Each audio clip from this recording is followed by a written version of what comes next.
There's Yeah. so much meaning wrapped up in the way you engage sexually. It's not about getting off or about an intense orgasm.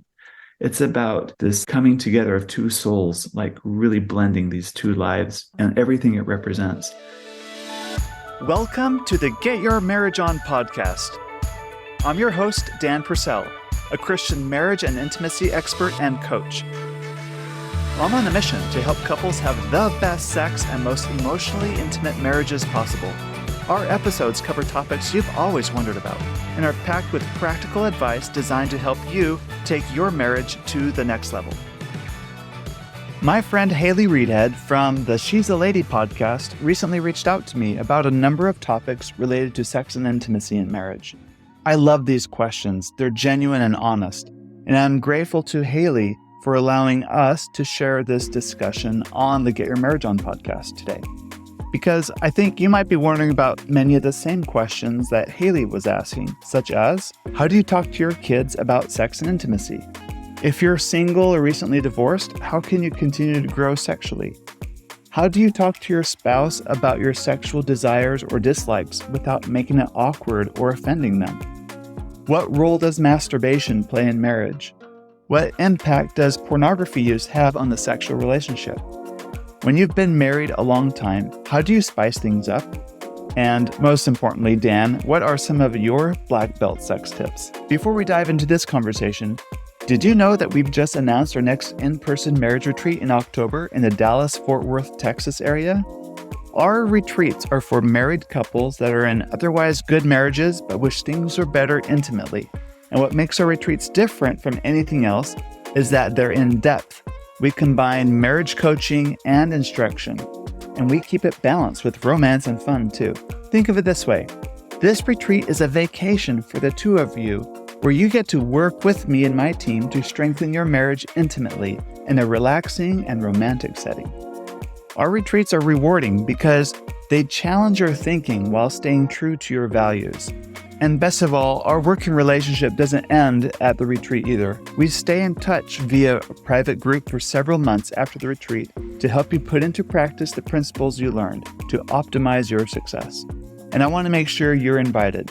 It's limited to just 20 couples, and as of this recording, we only have 12 spots left, and it will sell out just as we have our previous retreats, so don't delay. You can find more details on our website at getyourmarriageon.com. Click on Retreats and then DFW Retreat. Hi, Dan. Thanks for coming on the podcast. My pleasure. Thank you. This is an honor. Well, I've been loving all of your episodes, I think because I grew up in a very Christian home. Mm-hmm. So a lot of things I did not know myself. Honestly, Right. even to this day, I didn't know myself, which is embarrassing to say, but it's like we just didn't talk about it. So some of the things I wanted to talk about today was your most recent episodes. Those really hit me the most, I would say. Great. So I loved how in your recent episode with Jacqueline, you guys talked about how she started to think that sex was bad and wrong because of religious views. Mm-hmm. So what can we do to change that belief or thought? Well, a lot of times it's not really theology, but it's culture. It's the traditions of our fathers being passed down, but not the doctrine. And once you can separate culture from doctrine, I think we can make better decisions for our own of how we want to believe on things. Like you, I grew up in a great conservative Christian home. Yeah, great. I had good parents. Yeah. But when it came to sex, it was either the thou shalt not conversation or biological reproduction conversation, Yeah. which are both fine, knowing how babies are made, but there's so much more to sex than just how babies are made. Yeah. It's like, how do you use sex for pleasure? How do couples use it to express love? How do you create a stronger bond with your spouse through sex? But there's also like the practical side too. Like, how do you touch your spouse in a pleasurable way? There's those things that just weren't taught or talked about. But you hear a lot of the, well, you better not do this. You need to cover up, or you need to watch out, like boundaries. So you kind of have this mixed message growing up. Right. Because you're taught if you do this, you get in trouble, constantly getting the negative side of it. Right. I didn't get much of the positive side of it where, you talk about how you bond with your spouse and how the most amazing thing when you get married.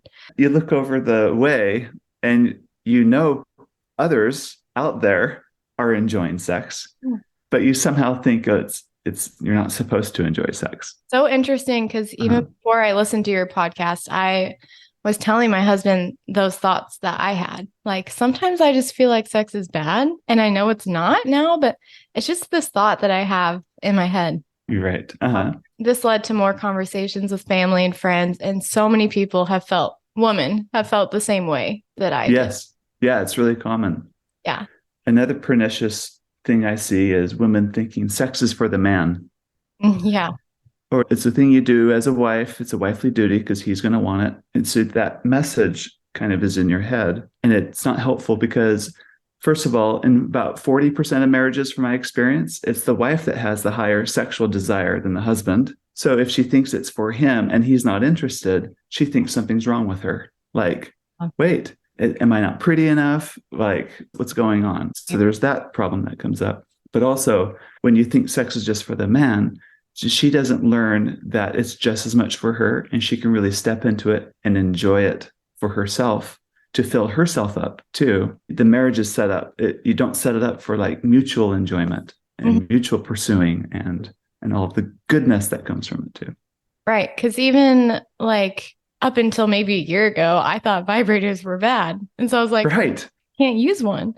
But then I found out, people are using these all the time.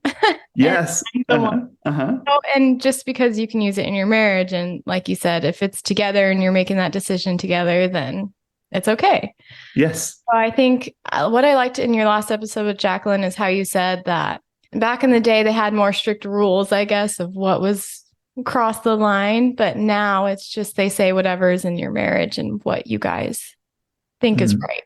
Well, I think making that decision for what's right in your marriage has always been the rule. That's always been the case. Yeah. But what I think has happened culturally is if you go back 300 years, 400 years, I think sex was way more normalized. In a way, in a small household, the husband and wife, they work together as equals to get things working, right? They may have different roles. He might be out in the farm and she's like, mending clothes or, feeding the chickens, whatever, but they're really equals. And I'd like to think that in many households, when it came to sex, it was very normal. Like we send the kids out so we can get our chance in the barn, whatever it might be. Like there's a lot of that going on. Right. Of course, there's going to be always struggles across couples, and then industrial age hits. And then now like roles become a lot more formalized in families. And then World War I, World War II era. And then you have the women's sexual revolution. The women's sexual revolution is in the 60s and 70s when birth control was invented. Yes. And now women realize, wait, I don't need to depend on a man for my economic stability. I can vote, I can own land, I can start a business. Like women didn't have a lot of privilege compared to men. Now there's more equality, right? And so for some people, that idea kind of, the pendulum swung the opposite direction. Now it's like, well, I don't need a man anymore. I don't need any of this. So, and they call it the sexual revolution because women realize I can have as much sex as I want and without consequences, thanks to birth control and things like that, right? Wow. Yeah. And a lot of conservative churches kind of just culturally follow the trend of like, when the pendulum swings the other way and when it goes to extremes, they correct, trying to bring things back the other way. So that's why we have messages like the messages that our parents grew up with. You don't want to be extreme sexually. Like they kind of really reined in sex from a culture view. Yeah. And I had another guest on my podcast at the time of our recording. Your teenagers, that one? Yes, that one. Yeah, I have that one. Yeah. And she mentioned something I didn't know before, and I was surprised to learn it, that our generation, you and I, have the worst sex education compared to generations before. I believe it. And it makes sense. Yeah. Like, in one sense, we live in a very sex-saturated world. Pornography is so accessible and things like that. But we got to remember that's not sex education. That's not Giving you that's the not, wrong idea. yeah, that's not real sex education. And when I say sex education, I'm meaning how do you use sex to build a stronger relationship? How Yeah. do you use it to Never had like a class on that. build, right? How do you find pleasure in it and joy in it? And like it's something to be excited about. Like that part isn't getting taught as much. But I Right. think it's cultural. I don't think it's always been that way. I think it's one of the challenges of our times. I know. I was talking to my husband because I'm like, I know they want to take this all out of schools and things like that, but if they take it out, the parents don't teach it. They literally know nothing. And all they learn is from Right. their friends. So I'm like, parents really need to step up and teach their kids like Yeah, thoroughly. you're right. And Yeah. it really is on the parents. It's not on the schools either. I No. think it really is on parents to teach kids. Yeah. I love that episode that you just released about talking to teenagers. And that was my next question was how can religious families talk about sex openly in a healthy way so that kids don't grow up thinking it's bad or have shame? All right. First of all, it's always going to be awkward. Yeah. It's always going to be awkward. Yeah. I have 6 children. My older 3 are teenagers. Okay. I'm just being honest here. It is awkward. Yeah. However, there's a few things we've done that I think we're doing well. Every Monday night, we have a family evening, family home evening. And once in a while, we've assigned our kids the topic of sexuality, and it's their job to teach the rest of the family. Yeah. So that's kind of a cool thing because you get to learn as a parent, see how much they know as they teach it, right? What they're thinking. And the lessons are always like 3 minutes long. Oh my God. Super quick. And too long, right? Yeah. There's awkwardness. But the more we can talk about these things in our home, the less awkward things get. Yeah. And I think as parents, we have a hard time teaching our kids about sex because we remember as a kid when our parents talked to us about sex and how uncomfortable we were. So there's a little bit of that horror and that trauma still in us. Right. And that's why we kind of hold back. But you got to push through it. And you just got to keep doing it. And that's how you get better at it. You know what's surprising is I even have a hard time talking about it with my spouse or just like or anything, just because I grew up and I didn't talk about it. Yeah. And so that's something you need to learn with your spouse too, right? Right. So we hope by the time our children are ready as adults, ready for marriage, they know in and out all about the mechanics of sex. Yeah. How, like, for example, there are things that I wish I knew. Like, it took me so many years in my marriage to finally like figure out. One example I'm embarrassed to admit is like that the clitoris is the woman's sexual center, not her vagina. I always thought it was the vagina because, you know, they always talk about. Not embarrassing. I don't think most guys would. I don't know. But I didn't know. No one ever told me. And once it like we learned that and figured that out, it's like, holy cow, how come no one told us before? This is incredible. Like, so there's certain things that I'm definitely want our children to know, like, no, this is where the goodness is, and this is how to do it. Like, and it's not a talk you would have like before the wedding night. When do you give that talk? Yeah, there's different levels of appropriateness, of course. And I can have that kind of conversation at different depths and different levels. But I want them at an early age to understand, like, for at least my girls, the value of her clitoris. And that's just for pleasure and how pleasure is derived from that part of her sexuality from an anatomy point of view. Yeah. And then as they get older, I want to teach my sons, for example, like, this is how this works sexually. This is the sexual center. This is where pleasure is from. And then as they progress, even like maybe up to wedding, like engagement, then like a lot more in-depth conversations, like how to do oral sex, how to really touch. Like, there's some tips that I think people don't realize when it comes to lovemaking, for example, that for men, we like to be touched directly. And as things get more heated up, we like more pressure, we like more speed and more intensity. But women generally don't. They like things with a really slow start, with a long build up, with a lot of teasing and consistency. So a lot of women respond differently than men do, but because men don't know any better, they approach their wives doing to them what they like being done to themselves. You see that? Right. And they never learned. Yeah. No, there's frustration in the bedroom, but we can prevent a lot of those things. So everyone needs to listen to your podcast before they get married. So there's that aspect. There's a book I read that has a section of honeymoon horror stories. The guy just interviewed lots of people about what their honeymoon experience was like. And I don't want my children to be one of them. I want them to have a great honeymoon, like, because they know a lot of the frustrations from the honeymoon are, oh, I didn't know how important lubricant was, or I didn't know it would hurt, or I had no idea how big it is, or how painful this is, or how awkward it would be, or how quick it'd be over. Like, I hope to teach them, and I am, and we are, especially our older kids. Yeah. And I also loved how she talked about modesty and how that creates a lot of shame for girls. Yes. You're taught, okay, if you dress a certain way, then a guy's going to start thinking thoughts about you. Yes. And I love Yes. what you said. You were like, well, that just makes men look like animals. And then that Right. makes girls look like everything's their fault. Right. I really liked that perspective that she said, like, we don't tell them if they dress a certain way, the guy can't control his thoughts, because that was what they said back in the day. Yes. And so I don't know if you remember, but what can we say now to girls about teaching them modesty without creating shame around their body? I would say we have a dress code as a family, and this is our dress code. And that's different than you need to cover up so you don't tempt boys. Yeah.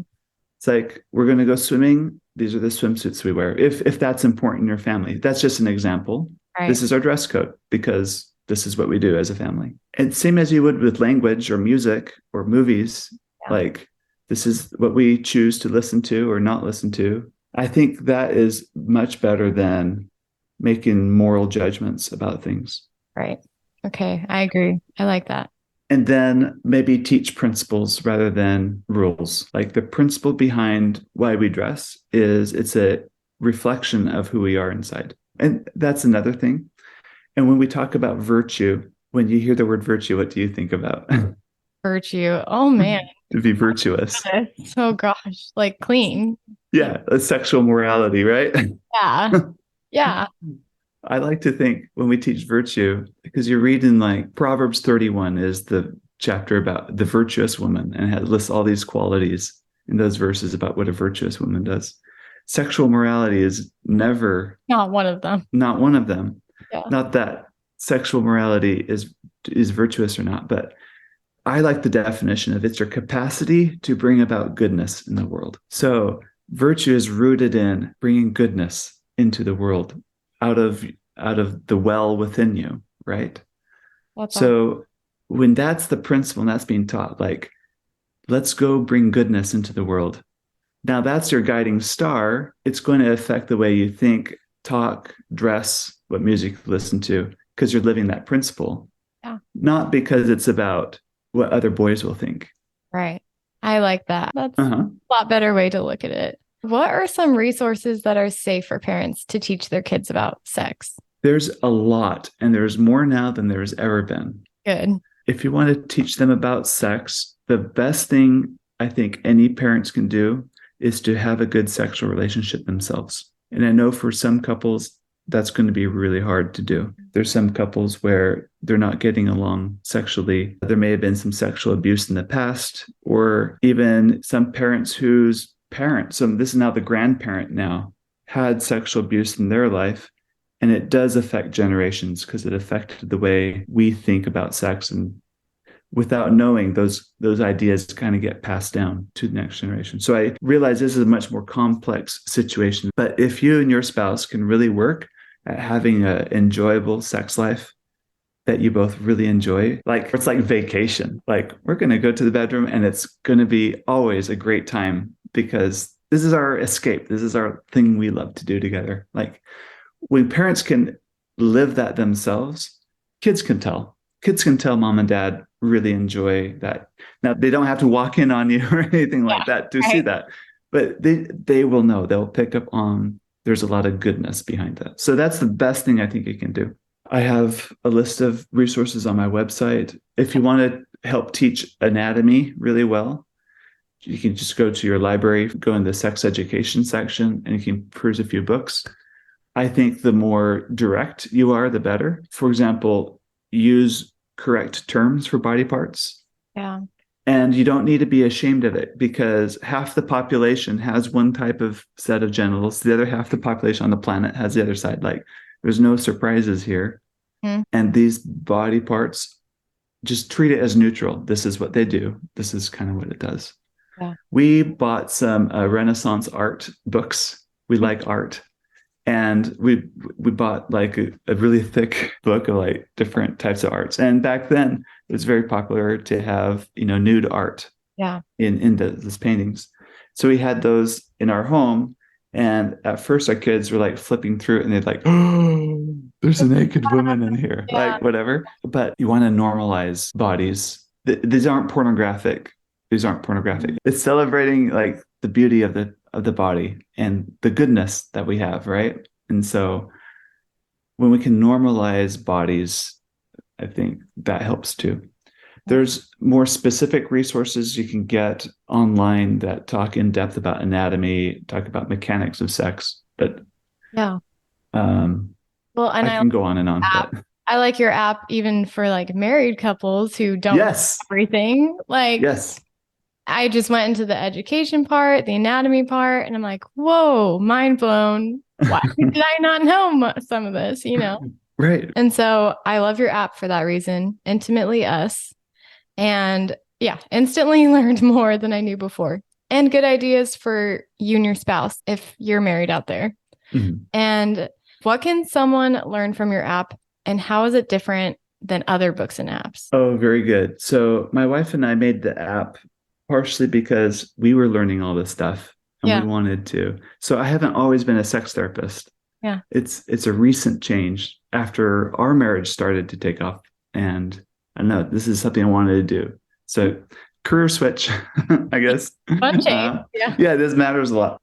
So it was really a personal project of like, this is our gift to the world of like things we're learning and we want to share with others. That's awesome. A big part of sex for us is making sex fun. It's not sanctimonious. It's not like a serious thing that you do. This is a place to really lay your hair down and have fun and to really enjoy each other, enjoy your bodies, and just to really like, I don't know, there's a playfulness part of it. Right. And I think every person has a erotic side to themselves.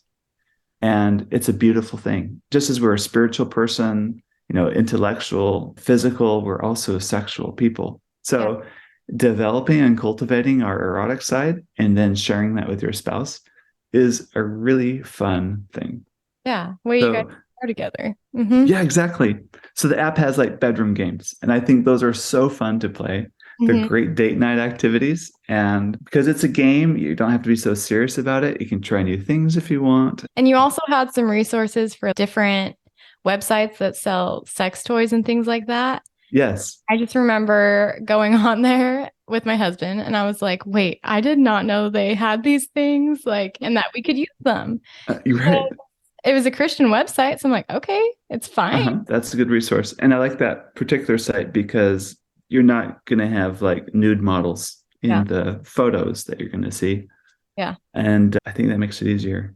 That's the same like Positions app. You have like stick models and stuff like that. Yeah. Right. It gives you ideas. So it's not always the same every time. You can switch it up. That was awesome. I did have a couple questions from listeners when I told them that you were coming on, and everyone likes to talk about sex when you bring it up. They're like, let's talk about it. Right. Of course. So one was a single lady and she had been married, recently divorced, and she asked if not having sex before marriage causes higher divorce rates in the church. The world likes this idea of you test drive a car before you buy it. Yeah. Before you commit to a lifelong of someone, let's be sexually involved with them first, like test drive them out to see if things go well. It's the sexual compatibility idea. There's a few problems with that line of thinking. The first is that it's the thought that our sexual desires and natures are static and they don't change. But the reality is your sexual tastes, preferences, and desires are going to change throughout your whole life. What you like now is going to be a little different. Like think about the foods you liked as a kid, and as you become an adult, you probably like more variety of foods, or you're probably a little more health conscious as you get older, whatever, right? Yep. Same with sex. So the sexual compatibility myth, first of all, dismisses that idea. The other problems with it is as you get to know someone, like, are they funny? Are they serious? Are they smart? Are they outgoing? Are they open to new experiences? How do they respond under stress? Like, as you get to know someone in dating, you assume that you don't have that same quality in sex, which Yeah. isn't correct. Yeah. Like, the way people have sex is the way they do life. And the way you do life is the way you have sex. So I don't think the divorce rate is higher or lower necessarily because of sex. I don't know the data on that. But I do know that couples who give their sexual relationship a higher meaning of what it represents, this really represents our full commitment to each other. This is my goodness that I'm offering to you. And because there is great value in this, I want it to be in the context of a fully committed marriage. Then sex takes on new meaning. So for those couples, of course, you're going to wait until after marriage to share that, because it's a decision they want to make for everything it represents. Yeah, I really appreciate that answer because I've never heard it explained like that before. And I think that's a really beautiful way to explain it. And so I also had another question from, again, divorced in the LDS church. Yeah. So you go from having a partner, having sex, and then you are divorced, and now it's nothing, right? I feel like everyone's confused. So they say, well, can I use a vibrator? Can I do this? Because I, was married before and now I'm not. So they're not like having sex with people. I don't know if you know the answer to that. Well, I have my opinion on it. Okay, If that's what you want, or like ways to think about it. Let's go ways to think about it. You've been a sexual being since the moment you were conceived. When they look at ultrasounds of babies in the mother's womb, it's normal for that baby to touch their genitals. Touching genitals is just built in to our development. Just as you touch other parts of your body too, it's creating that brain body connection. So there's nothing wrong, first of all, with a person touching their own body genitals on that level. Can you take it to the extreme? Of course you can. And can you be indulgent in it? Yes. Just as you can be indulgent in eating too much dessert and not, that's not bad. But also denying ourselves of the pleasure of food is also unhealthy too. Like using food as an example. If I was told chocolate is bad, only bad people eat chocolate, it does one of two things. One is it drives your desire to have chocolate a lot, right? You can't have it, so that's all I think about, and you obsess over it.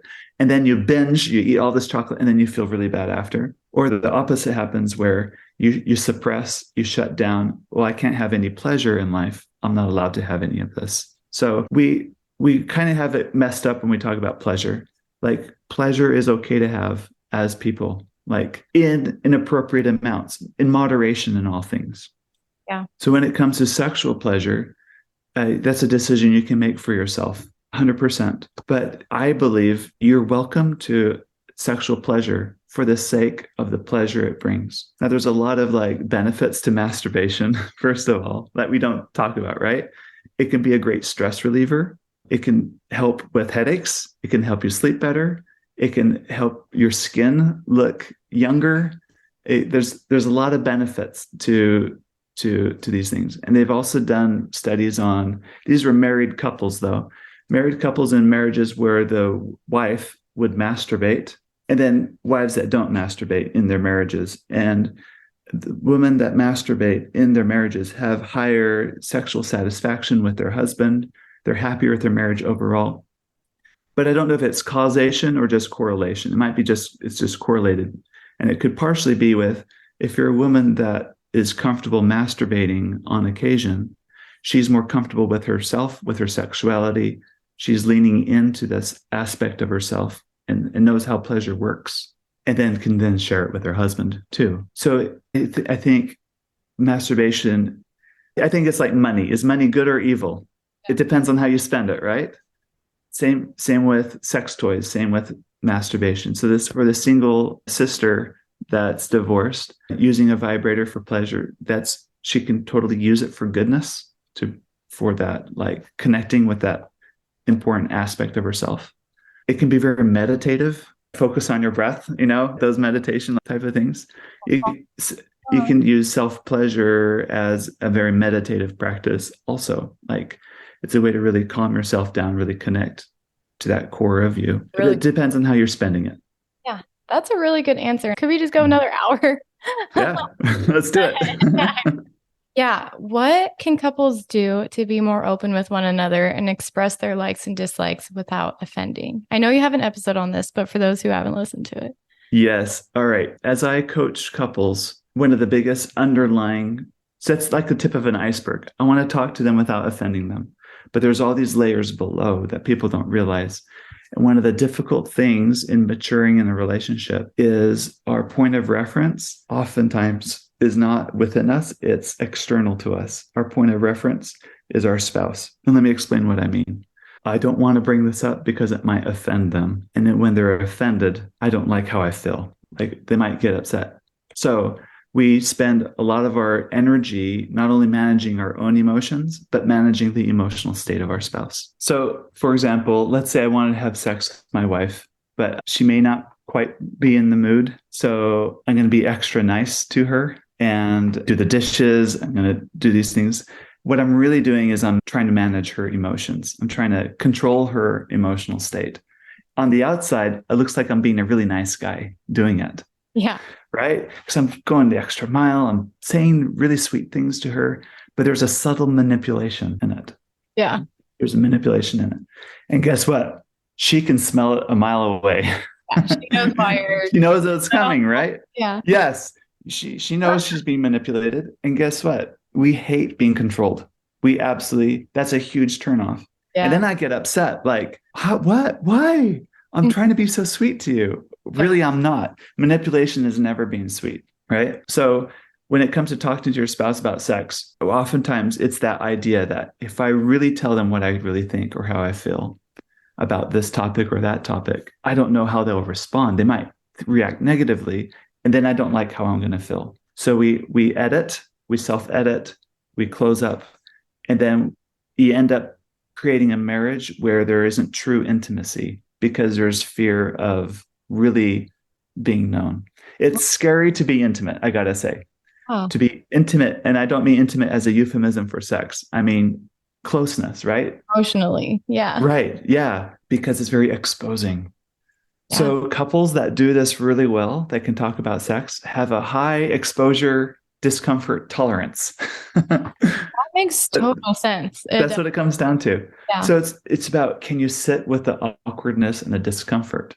So like, I remember the first time my wife and we had been married 13 years at this point, when we really had our first really in-depth talk about our sexual relationship. We were up to like 2 a.m. We're at late talking about things.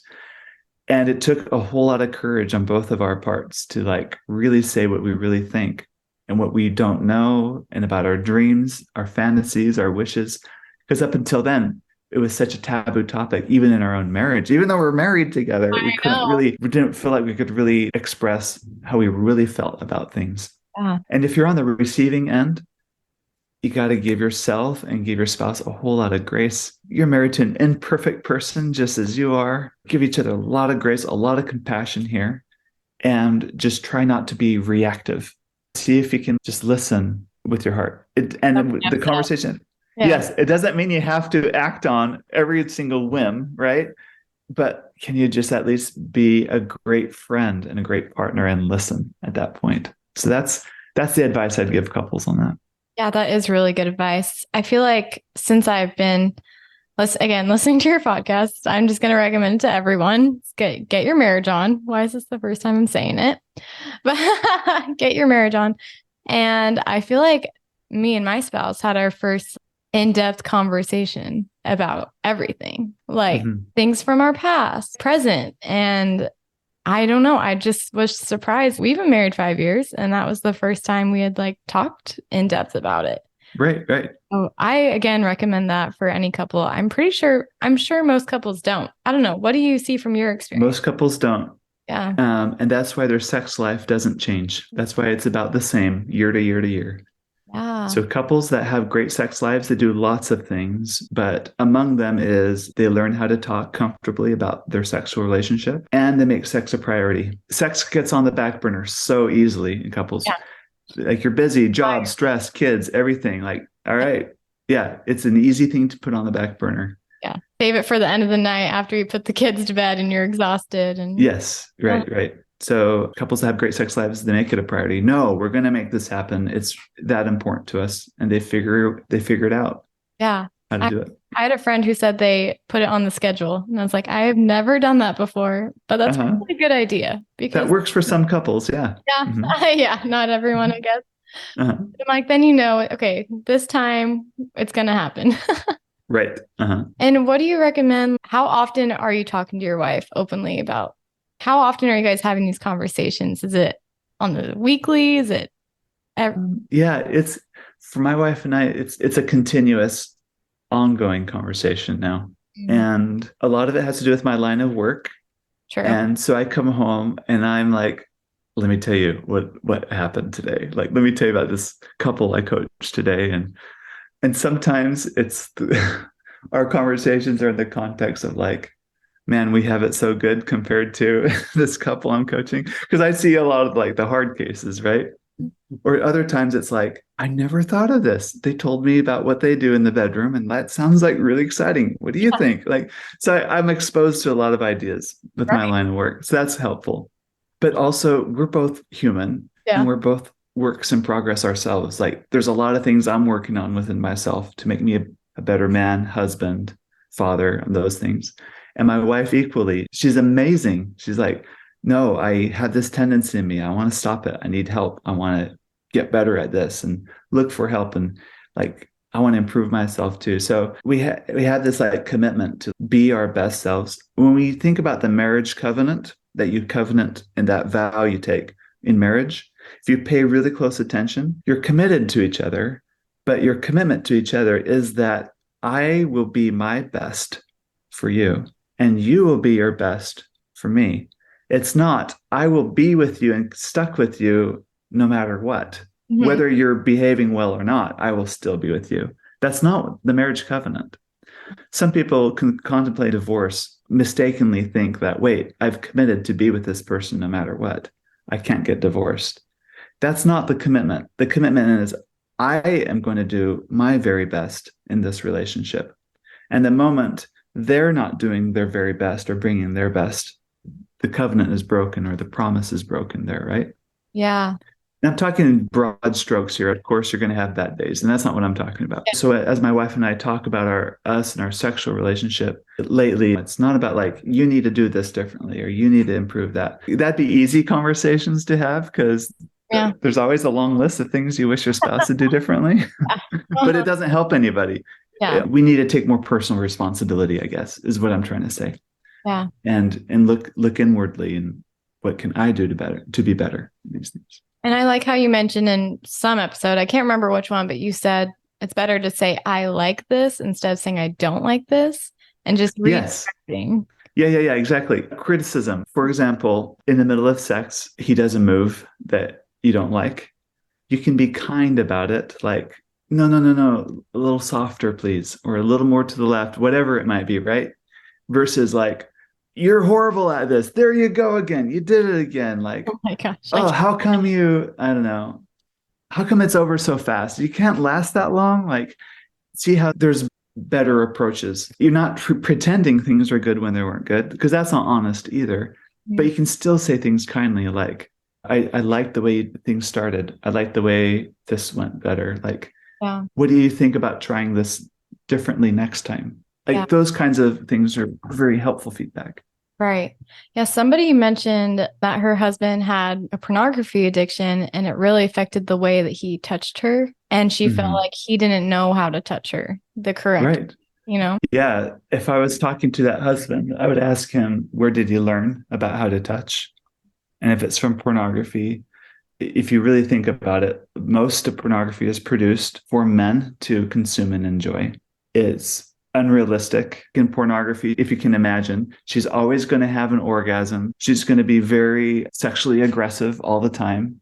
She's going to think he's the most wonderful person. She's going to enjoy being objectified. Like, do you see how these things that's not everyday real life? I don't know. It might be your marriage, but it's not my marriage. It's just not life. Exactly. Right. Exactly.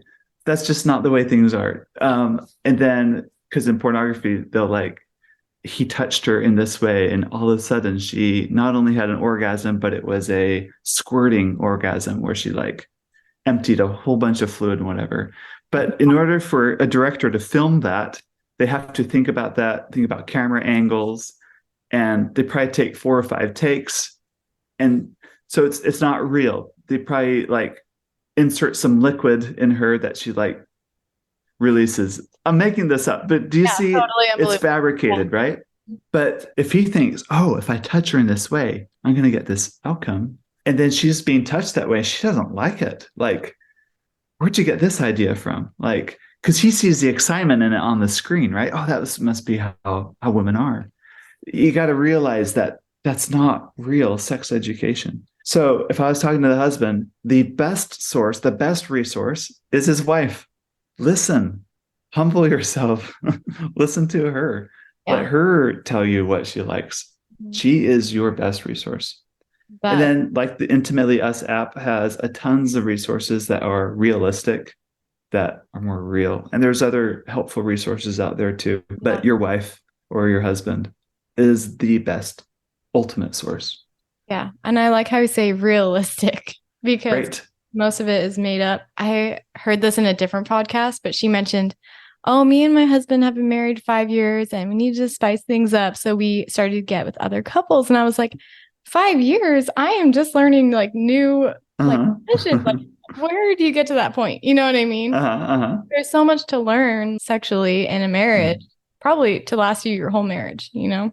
Okay. I'm not saying go meet with other couples to spice things up. I want to be really clear on that. Okay. First of all, there's some truth to what she's saying about spicing things up and looking for new experiences. Novelty is important. Like, come on, Haley, do you want to wear the same clothes every day for the rest of your life or eat the same food? No, you probably don't even want to like drive the same car, right? Live in the same house. Maybe peanut butter, but yeah. Okay. Yeah. Of course. Peanut butter. Yes. But like, like we like variety in life. Sexually is the same. So new experiences with your spouse sexually are going to kind of add this newness. It's going to renew your marriage. It's going to renew things. And so there's a lot of value in novelty. So that's why like sex toys sometimes add novelty. Lingerie, like a little getaway together to a hotel. And that adds newness because you're in a new environment. Or try it in a different part of your house. Like there's a lot of new sex positions, like newness, right? So I call those things horizontal novelty, because they will grow novelty by expanding kind of what you do. But we forget there's vertical novelty. Vertical novelty is seeing this person that you wake up to every morning in a new light. Like, can you look at them and see them differently today and appreciate something new about them? For example, my wife's a very quiet, introverted person. A few Christmases ago, she organized a choir group to sing Christmas music. And this isn't like just easy songs. These are like 8-part harmony, like really in depth. So she found the best singers she knows, and she was organizing this thing. And she's not a natural, like, she's not a life of the party type of a person. She's not the one to organize it, but seeing her really go out of her comfort zone to organize this, it was really sexy, like really hot to see my wife in stepping up and growing. So now when I make love to her, it's not the Emily from yesterday. It's a new Emily, a new side of her that I've really come to really appreciate. And so there's novelty in that, in the vertical way. So as you make effort to like really love your spouse, really get to know them, like couples that think they need to go outside of their marriage for spice, like meeting up with other couples, they're being lazy. I think you're missing the goodness that's there and going deeper with this person that you're with. And if you think about it, if you want to be married to a person for 30, 40, even 50 years, some couples, as they age, sex gets even better and better and better because you've had this life together. There's so much meaning wrapped up in the way you engage sexually. It's not about getting off or about an intense orgasm. It's about this like coming together of two souls, like really blending these two lives and everything it represents. And words just can't describe You can't find that in just like a one night stand. There's so much depth and meaning that we bring to our sexual encounters. And that's the novelty, I think. It takes more effort to find, but when you find it, it has longer shelf life. It has longer staying power than like a new vibrator or a new set of lingerie. Wow, that was amazing. I agree with that. And I hope that me and my husband in 50 years are that way, you know? Thank you for answering those questions. I know that's probably, you weren't even prepared for that, but yet you were. Thanks. Thank you for sharing all of your knowledge. And I like how at the end of your episodes, you say, like, what do you say? Like, give your best. My black belt sex tip. Yes, that's what it is. So give your black belt. Oh my, I'm on the spot now. Yeah. That idea comes from, I did martial arts a lot in my childhood and my teenage years. And I also believe there's always a next level. No matter where you are, there's always more to master, right? Okay, a few black belt sex tips. One is, so I always give this in the context of you've mastered the basics and now you're ready for a more advanced move, right? Here's one advanced move is when you can make sex more intimate, it takes it to a new level. Because there's couples that can have sex, but it's going to be void of intimacy. It's more like, here's my body and be quick and let's be done. Versus like, no, I'm bringing my whole heart to this moment, right? So, for example, having sex with the lights on is an example of bringing more intimacy. Having sex with eye contact, like, can you have the courage to gaze into each other's eyes as you orgasm? It feels very vulnerable in the moment, right? But can you eye gaze during orgasm even? Because you're really letting someone in, not just to your body, but into your soul in that moment. So that's one black belt sex tip to consider. Lights on, gaze into each other's eyes, even during orgasm. It's about intimacy. And speaking of eye contact, another black belt tip is if you have a large mirror that you can put on the floor, like it's propped up against the wall, or if you're in a hotel, some hotels have a big mirror somewhere, have sex in front of that, like the from behind position, like doggy style is what some people call it. I prefer to call it stallion style. I think that sounds more manly, right? Like from that position, but do it in front of a mirror is really hot because you have the eye contact. I don't know. Yeah. I'm probably revealing a little bit of my own personal eroticism here, what I like. Well, I feel like you do in your episodes anyway. So yeah, anyway, I guess, oops, it's out there. But it's the eye contact. Like that's a black belt tip to enjoy. Yeah. Oh, here's my last black belt tip I'll leave with you today is oftentimes we approach sex as a on or off switch. Like, are we going to have sex or are we not? And our definition of sex is often too narrow. Like, it is going to involve penetration and like sex ends when he has an orgasm, he ejaculates, and then we know we're done. Like that's the definition of sex for a lot of couples. Like if you ask, did you have sex last night? Like that criteria needed to be met for them to check it off. Yes, we had sex. Can you expand your definition of sex a little bit more? Can it be anything that's kind of open to connection and pleasure that's good? When you can do that, it really opens up a lot more possibility. So now when you approach your spouse, you want to have sex, it's not about like, it has to end in this way. It can be any gradation in between, and it's something you both want to enjoy and participate in. Yeah. For example, there was a time I shared this in an earlier podcast episode with my wife, so I feel comfortable sharing it here, but I approached my wife, I wanted to have sex, but instead of saying, do you want to have sex tonight? I said, what sounds pleasurable for you tonight? And that was a better question to ask because she's had a big day. Like getting to that point is probably not likely for her. Pleasure just sounds better. Yes. So I'm offering, like, I want to connect with you. I understand like what I want may not be an option, but I really am here because I really want to be with you in an intimate way. And so my question is, what would be pleasurable for you tonight? She thought for a minute. It's like, oh, I'm really tired. I just want to go to sleep, but I will cuddle naked with you for a little bit. Yeah. And it was great. So we did. We cuddled naked for a little bit. I think she took a little cat nap. And then she's like, all right, I want you to like, let's progress here. And then we ended with a really wonderful night. But it wouldn't have been possible without like the approach of what's pleasurable tonight, and me being okay with that. I like that because I'm coming off of like my 6-week postpartum. So Congratulations. Thank you. Right. Yeah, sex was off the table. So I literally had to think of like other ways to connect besides that, like you said. Mm-hmm. So Yeah. that was great because then you're just trying new things. Mm-hmm. I like that advice. That's really cool. And when you're on the receiving end of what sounds pleasurable tonight, if you can give like option A, B, and C, well, I could do this or this. I'm willing to do A. I'm willing to do B. I'm willing to do C. Then it becomes a collaboration. You want your spouse to have, you want your marriage to be a very collaborative marriage. You don't want one person to dominate over the other. You want a marriage where there's room for two, right? There's two of us here. There's room for both of us to have what we want.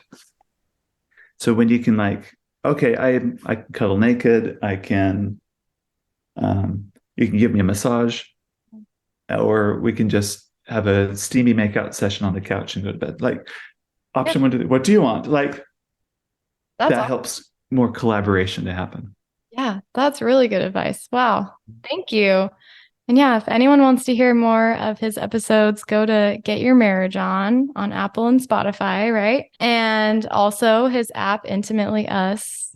I have been loving it. I feel like it's helped me a lot. Just having a clean app to look at and to use. And yeah, it's already helped my marriage. So thank you. Thank you. Great. Thank you for listening to today's episode. If you're interested in accelerating growth in your marriage, either sexually, emotionally, or spiritually, I want to invite you to work with me in my affordable coaching program called Next Level. More information about Next Level and my fun and sexy apps for couples are available at getyourmarriageon.com. Please also don't forget to subscribe to this podcast so you don't miss a single episode. And be sure to tell your married friends. I promise, they will thank you for life. Now go get your marriage on.